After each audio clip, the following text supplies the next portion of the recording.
Now, more of Illinois Rising, presented by the Illinois Policy Institute, the only show directly addressing the problems and solutions for Illinois.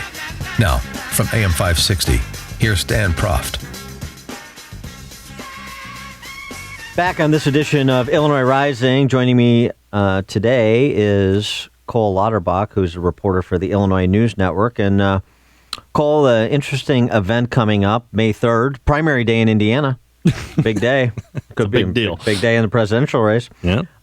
It's an event that features John Tillman from the Illinois Policy Institute, as well as Reihan Salam, who's the executive editor of National Review, nationalreview.com. The event, Evolve or Die, How Conservative Ideas Can Win. You can get more information about this event at illinoispolicy.events, I should say. But I'm more interested in how we need to evolve or die, because I think that I agree with the premise. The evolution seems to be much in dispute, particularly in the context of the presidential choices. So for an elaboration on this thesis, we're now joined by the aforesaid Reihan Salam from National Review. Reihan, thanks so much for joining us. Appreciate it. Thanks for having me. So I recall a piece you wrote earlier this year, maybe towards the first part of the year, about Republicans needing a new approach on immigration. And it's been interesting as Trump has crested to the lead in the race for the Republican presidential nomination, in part on the issue of demagoguing immigration, where you see exit polls that's like in New York, where he won, by 35 points. A majority of New York Republicans believe in a pathway to citizenship for persons here illegally, and they voted for Donald Trump by 60%, who's saying build a wall, temporary moratorium on Muslims, and the like. Help us connect those dots to seemingly mutually exclusive positions.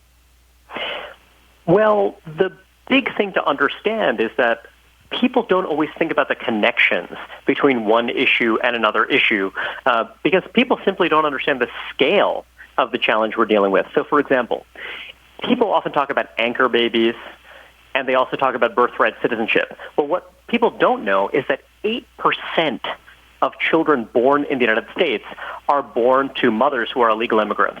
That is a huge number.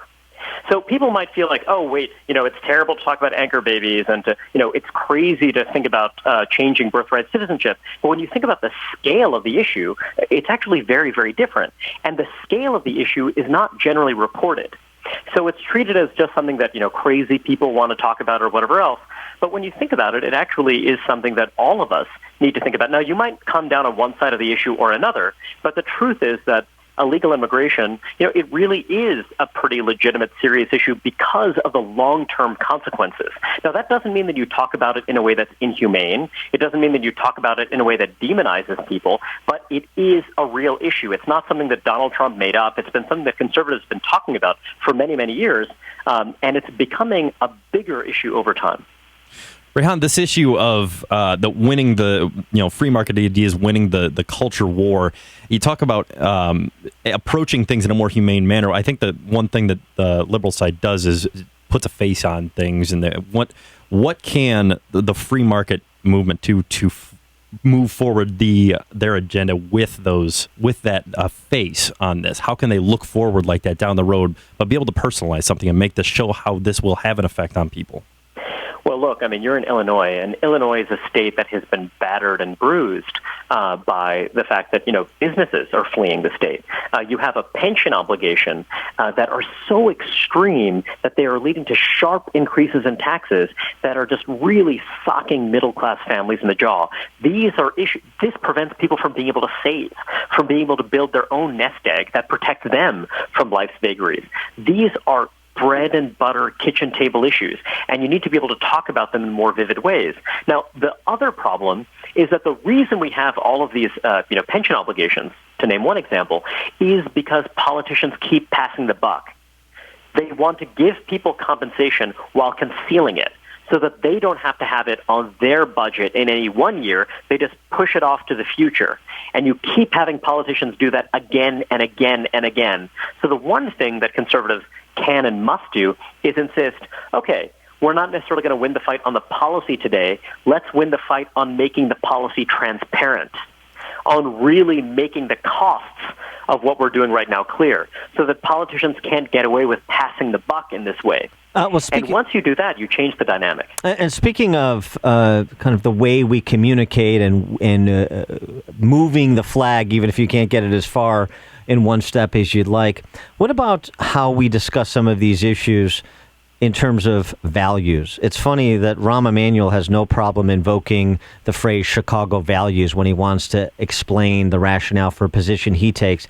And the flip side is a lot of Republicans have moved away from any type of values-laden rhetoric for fear that they're going to sound too moralistic, I guess.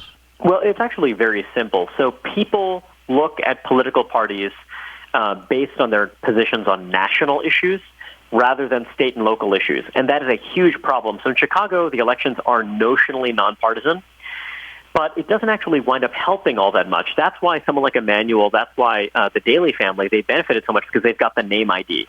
You know, in a way, I imagine we'd be better off if at the state level or at the local level, you could have different parties.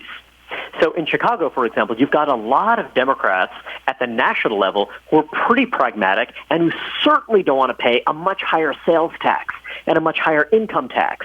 They understand that that's stuff that actually prevents them from being able to save and provide for their own families, right? So that's why, you know, by using the national brand, what happens is people vote exactly as they do in national elections at the state and local level. And that winds up being devastating for people who just want simple, common sense conservative policies that a lot of people who think of themselves as Democrats would actually embrace. So that's number one. You know, the fact that you're dealing with national brands for issues that are not really national issues, but rather state and local issues, is a huge disadvantage for conservatives. All right, he is Reihan Salam. He's the executive editor at National Review, nationalreview.com, and he's going to be in town Tuesday, May 3rd, for a panel that includes John Tillman, the president and CEO of Illinois Policy Institute. The title of the panel, Evolve or Die, How Conservative Ideas Can Win. More information at illinoispolicy.events. Reihan, thanks so much for joining us. Appreciate it. Thanks. Bye.